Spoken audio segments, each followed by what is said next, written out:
Well, in front of the government right now is a couple of options. One is the Nordic model, where essentially it's not a crime to sell sex, but it's a crime to buy it. They would go after the Johns or the clients. And that's ridiculous.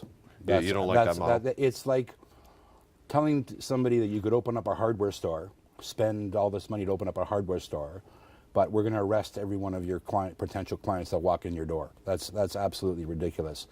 The Nordic model did not work. 3 years after that law was imposed, violence against sex workers went up drastically. So they accomplished nothing with that law. And what it actually did was drive a lot of these women that would continue doing this work regardless of what the government said, drove them into the underground.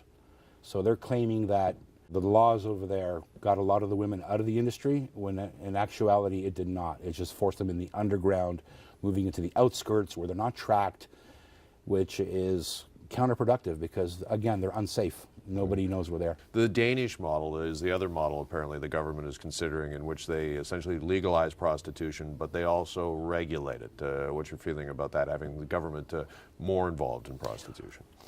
Well, what the government should have done, they should have contacted the various sex worker organizations out there, such as Maggie's, and sat down with actual working girls and have a discussion with them as how to make their job safer. Because quite frankly, the government's not trusted.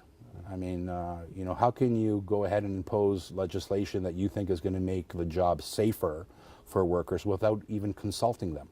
It's ridiculous. In New Zealand, the workers were consulted, okay? And the New Zealand model was praised by the United Nations, by the World Health Organization, and by Amnesty International.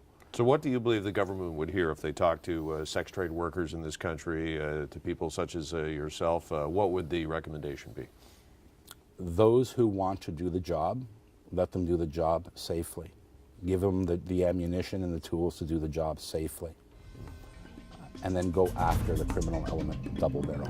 Canadians Talk, a national conversation on prostitution, is coming up Monday, March 31st, 7 Eastern, 4 o'clock Pacific on your local Chorus radio station. I'm Jeff MacArthur, and I look forward to speaking to you then.